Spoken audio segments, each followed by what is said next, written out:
Welcome back to my channel guys. Ngayon, pupunta tayo sa isa sa pinaka-popular at affordable na destination dito sa Singapore, ang Bugis Street. Kung mahilig kang mag-shopping, kumain ng masarap at gusto mong maranasan ang mga lokal na pagkain ng Singapore, nandito ang Bugis Street para sa iyo. Kung first time mo dito sa Bugis, siguradong hindi mo maiiwasang mamangha sa dami ng mga tindahan at tao.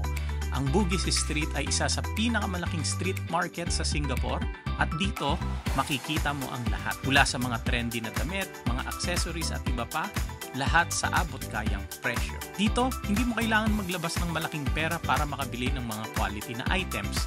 May mga stalls dito na nag-aalok ng modern fashion, local souvenirs at kung ano-ano pang mga gamit na siguradong magugustuhan mo. Isa sa mga paborito kong gawin kapag pupunta ako dito ay maghanap ng mga affordable fashion finds. Kung fashionista ka, maraming trendy clothes dito, pati na rin ng mga accessories na swak sa bawat estilo.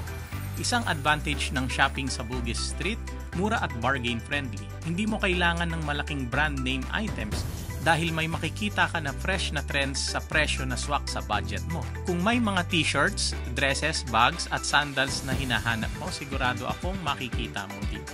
At syempre, kung hihinto ka para mag-bargain, don't worry. Dito sa Bugis, normal lang ang haggling. Kaya subukan mong makipagtawaran. Hindi mo alam, baka makakuha ka pa ng extra discount.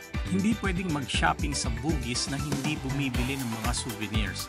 Kung gusto mong may maalala mula sa Singapore, marami kang matatagpo ang cute at unique na mga items dito.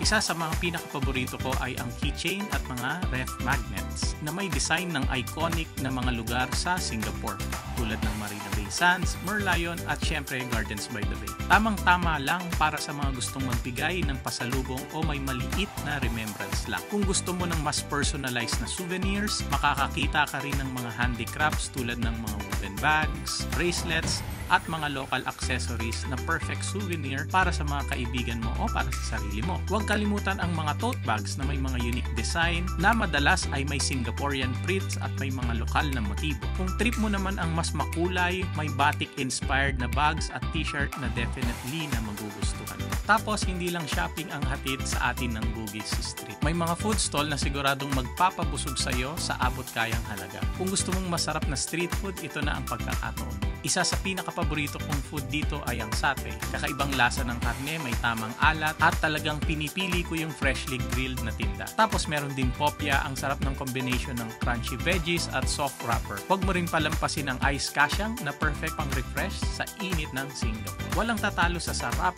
ng mga pagkain matatagpuan mo sa Bugis Street. Affordable at masarap. Kaya't perfect na perfect ito sa mga gustong mag-enjoy ng street food habang nag-i-explore ng market. Kaya kung ikaw ay naghahanap ng lugar na masaya, abot kaya at puno ng buhay, ang Bugis Street ay definitely worth the visit. Magandang kombinasyon ng shopping, street food at local culture na siguradong tatatak sa iyong memorya. Salamat sa panonood at huwag kalimutang mag-like, mag-subscribe at mag-comment kung gusto mo pang matutunan ang iba pang mga tips dito sa Singapore. Hanggang sa muli, goodbye!